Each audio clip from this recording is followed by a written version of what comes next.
Question.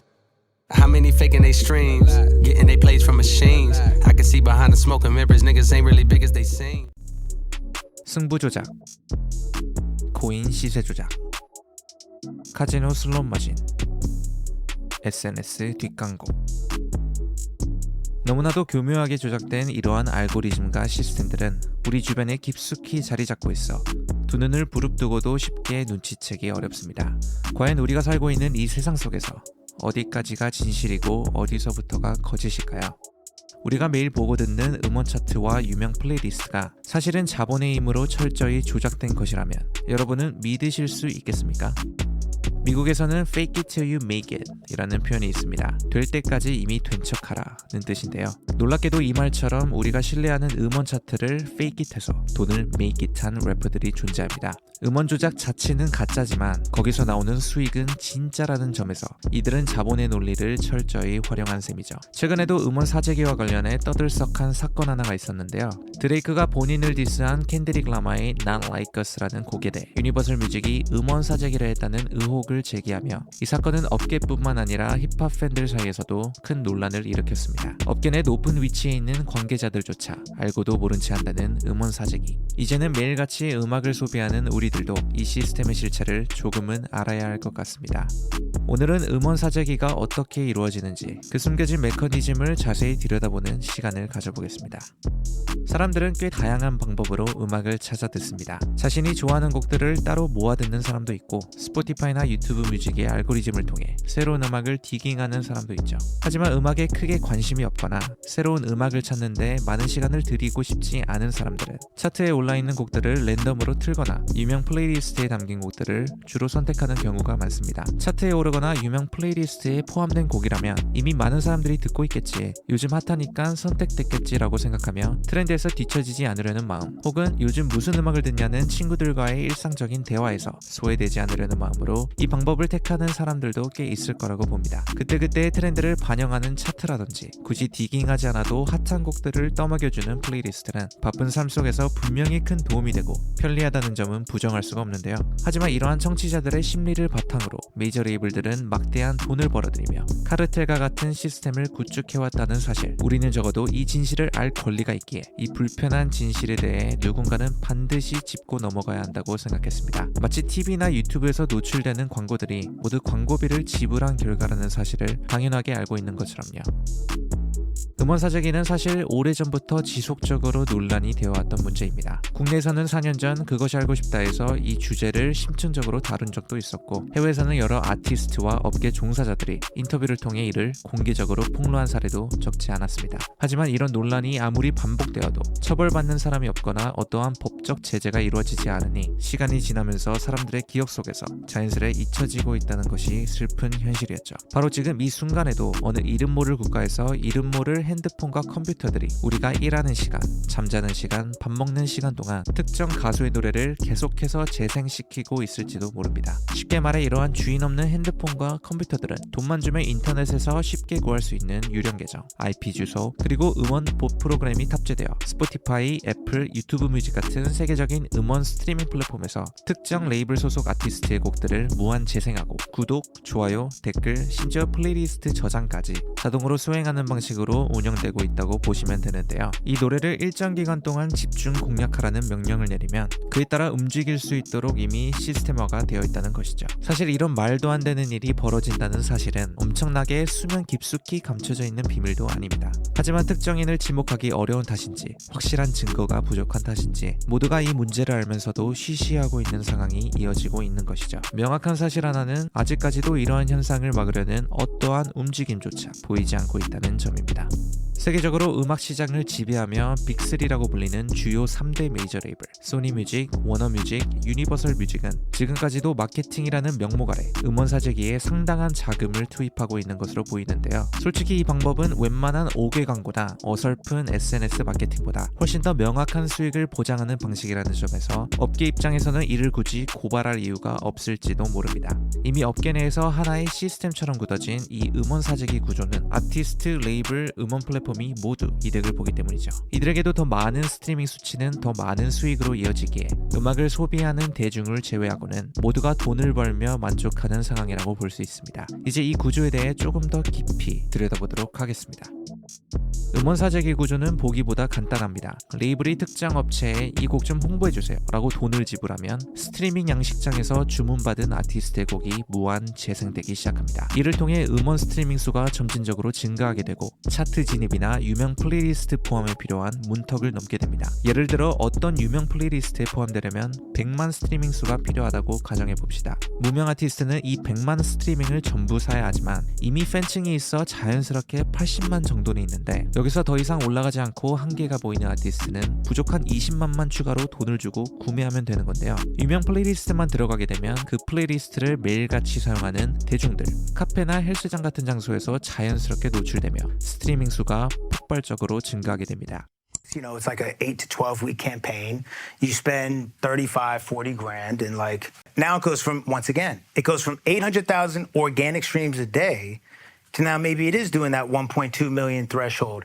And now Spotify puts it in today's top hits. And now it's at boom, 2 million. Boom, boom, boom, boom. You see what I'm saying? And now radio's like, wait, this is a smash. It's a multiplier. And so all of a sudden, It's a that marketing extra expense. 400,000 streams that are Yeah. fake get a whole bunch of real ears and 그리고 이 단계에 도달하면 더 이상 사재기가 필요 없게 되는 것이죠. 따라서 사재기는 일종의 기름 역할보다는 부스터 역할에 가깝다고 볼 수 있습니다. 멈춰있는 기차에 땔감을 넣는다고 움직이지는 않지만 이미 속도를 낸 기차에 땔감을 더 넣으면 더 빠르게 달리게 되는 것과 같은 이치인 거죠. 하지만 이 방법이 모든 아티스트에게 적용되는 것은 아닙니다. 만약 사재기가 모든 아티스트에게 효과가 있었다면 음악업계는 이미 망하고도 남았겠죠. 사재기가 효과를 발휘하는데 가장 중요한 조건 중 하나는 사재기 버튼을 누르기 전에 아티스트가 이미 어느 정도 수면 위로 올라와 있어야 한다는 것입니다. 만약 아티스트가 듣보잡이면 음원 조작이 티가 나기 쉽기 때문이죠. 10만 스트리밍을 기록하던 아티스트가 갑자기 310만으로 급등하면 누구나 이상하게 느낄 수 있지만 700만 스트리밍을 기록하던 아티스트가 1000만이 된다면 똑같이 300만이 증가했더라도 이미 많은 사람들이 듣고 있던 노래이기 때문에 더 자연스럽게 받아들여질 수 있다는 것입니다. 또한 음원 사재기를 하려면 상당한 비용이 든다고 합니다.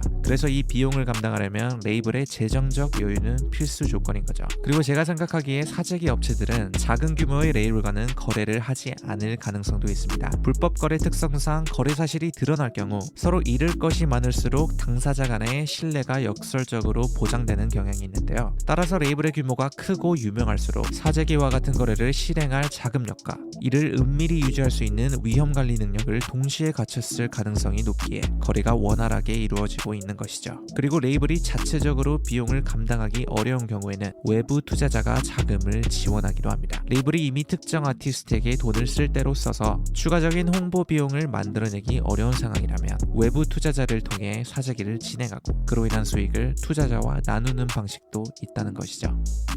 여기서 더 놀라운 사실이 하나 있습니다. 전 세계에서 가장 크고 영향력 있는 빌보드 차트, 아마 모르는 분이 없으실 텐데요. 이 빌보드 차트를 소유하고 있는 것이 바로 Penske Media Corporation, 줄여서 PMC라는 회사입니다. PMC는 음악 산업에서 가장 영향력 있는 매거진, 미디어, 시상식 등 약 20개의 주요 매체를 가지고 있는데요. Variety나 롤링스톤 같은 매거진뿐만 아니라 AMA, 빌보드 뮤직 어워즈 같은 시상식들까지 모두 이 PMC 아래에서 운영되고 있습니다. 그리고 더욱 중요한 것은 빌보드 차트 순위를 매기는 데 사용되는 모든 데이터와 자료를 관리하는 이 루미네이시라는 회사까지 PMC의 관리하에 있다는 점인데요. 즉 음악업계가 돌아가기 위해 필요한 차트, 매거진, 시상식까지 한 특정 집단이 독점적으로 운영하고 있다는 사실이죠. 이 말은 만약 이들이 마음만 먹는다면 차트 조작은 물론 특정 아티스트를 띄우는 것도 식은 죽 먹기라는 얘기고 그 누구도 이를 알아채기 어려울 수 있다는 것입니다. 또한 이 시스템을 통해 앞서 말한 메이저 레이블들과 거래하며 천문학적인 돈을 수익화하고 있다는 가능성도 배제할 수 없다는 거죠.